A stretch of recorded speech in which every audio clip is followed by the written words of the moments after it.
in the stillness of dawn, when the world is yet to awaken and the air hums of peace. Evil sometimes lurks in silence. This is a haunting story of a young Nigerian woman, Chiamaka, who went on a simple walk in the morning and it turned out to be a nightmare beyond her imagination. This is a story of fear, faith, and the thin line between life and death. Through her tears and courage, we know the extent of human wickedness and the strength of a praying mother. This is not just a story of survival, but a reminder that in desperate situation, the light of deliverance still breaks forth. This is her story. The morning was still covered in a blanket of silence when Chiamaka stepped out of her compound. The sky was dimly blue, the birds yet to wake, and the breeze carried with it the dampness of the early morning dew. She was 24 years old, beautiful in a quiet, effortless way, and had the kind of spirit that drew people to her. Life has not always been easy for her family. Her father had died when she was 15, leaving her mother, Mrs. Nkem, with 4 children to raise. But Chiamaka, being the eldest daughter, has learned responsibility early. She was the one who fetched water, cooked, helped her siblings with school assignments, and consoled her mother when the night felt heavier than the days. Walking in the mornings has become her private way of unburdening her heart. The world felt lighter then. She could think, pray, and dream without interruption. On this particular morning, however, fate had laced her path with shadows unseen. Her mother had called out before she left, "Chiamaka, Nne, don't walk too far today. Oh. These days, evil walks faster than human beings." "Mama, I won't," she answered, smiling. If only she had known how prophetic her mother's words were. Chiamaka walked along the narrow bush path that connected their village to the tarred main road.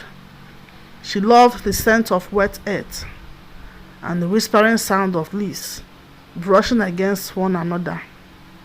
The sun was yet to rise, only thin streaks of light appearing from the east. She didn't notice the old white bus parked at the side of the road. At first, she thought it was one of those abandoned vehicles that littered rural roadsides. But before she could pass, 3 men suddenly jumped out. "Where are you going to this early morning, fine girl?" One of them asked with a sly smile.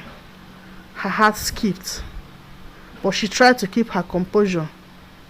"I'm just taking a walk." Before she could take another step, one grabbed her hand roughly. She screamed, but the sound was swallowed by the thick bush. A piece of dead cloth soaked with something sharp smelling was pressed over her nose. The world spun. Her last memory was the sound of the vehicle door slamming shut as they drew inside. When Chiamaka regained consciousness, it was in a dark room with walls damp and smelling of blood and incense. Her wrist was tied with ropes that dug into her skin. She wasn't alone. She could hear muffled cries, other girls, young and older, trembling in the shadow. One whispered, "You are new. They caught you too." Chiamaka could barely nod. Her whole body shook, but her spirit clung to courage. The door creaked open, and a man in red robes entered. His eyes were cold. His lips muttered incantations. He looked at each of the girls as though they were not human beings, but mere animals for slaughter. "You will serve a great purpose," he said in a voice that carried both pride and menace. "The gods require pure blood, and your sacrifice will bring wealth and power." Chiamaka's heart pounded. Ritualists. She has heard the stories whispered in the market about people disappearing, bodies found mutilated or sometimes never found at all. And now she was inside the nightmare. Back home, Mrs. Nkem, her mother, noticed her daughter's absence. At first, she thought maybe Chiamaka had walked a little further than usual. But as the minutes stretched into hours, worry began to grow at her soul. By mid-morning, panic erupted. She ran from house to house, asking neighbors if they had seen her daughter. Nobody had. The news spread quickly. Chiamaka was missing. Her younger siblings cried uncontrollably. Their small voices echoed in the compound. Neighbors gathered, consoling but also whispering their own fears. Some shook their heads knowingly. This is how it starts. An old woman muttered. These ritual people are back again. They hunt early in the morning when spirits still walk. Mrs. Nkem fell on her knees, raising her hands in the sky. God, not my daughter. Please, not my Chiamaka. Days passed in the ritualist den. Each day the girls were given little food, and at night strange ceremonies were performed. Chiamaka learned that the place was run by a group of men who believed human blood and bats were keys to wealth and supernatural power. Their leaders, known only as Dibia Okonkwo, was feared even among his followers. His face was scared, and his voice sent chills down spines. One night, Chiamaka overheard two of the guards talking. They say the next sacrifice is tomorrow night. The big men are coming.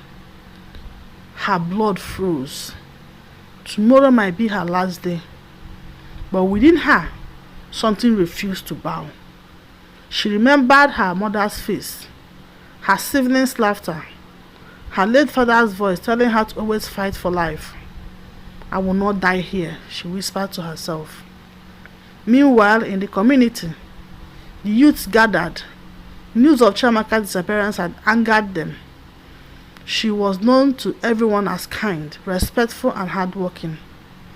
The local vigilante group began organizing search parties, combining through forests, old shrines, and abandoned buildings.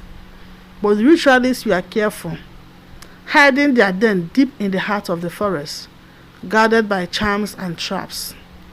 One evening, the community held a prayer vigil.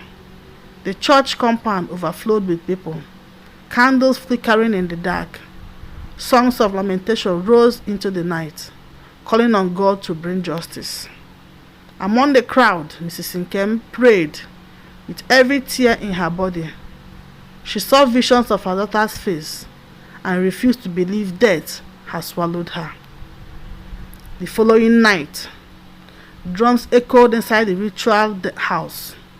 The following night, drums echoed inside the ritualist house. The air reeked of burning herbs and blood. One by one, the girls were dragged out. Their screams pierced the night before silence claimed them. When it was Chiamaka's turn, two men pulled her forward. She fought wildly, kicking, biting, screaming. Her voice carried far into the forest. Dibia raised his knife, chanting. The firelight reflected on the blade. But before it could fall, a loud explosion shattered the night. Gunshots. The vigilante group, guided by mysterious tips, have found the den. Chaos broke out. Ritualists fled in all directions, charms failing them in the face of bullets and machetes. Chiamaka fell to the ground, weak and trembling. A young vigilante caught the ropes binding her hands. You are safe now, sister. Stand up. You must leave this place.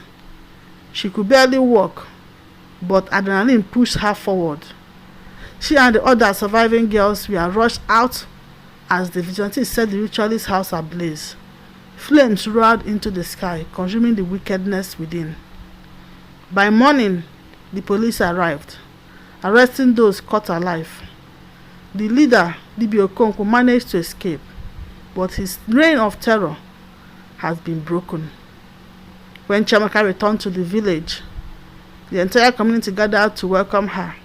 People cried, sang, and danced, thanking God for her survival. Her mother held her so tightly that it felt as though she would never let it go again. My child, my precious child, they will never take you from me again. Chiamaka herself was scared, both physically and emotionally. The nightmare haunted her for months, but she found strength in her faith, in her family's love, and in the community embrace. Years later, Chiamaka turned her pain into purpose.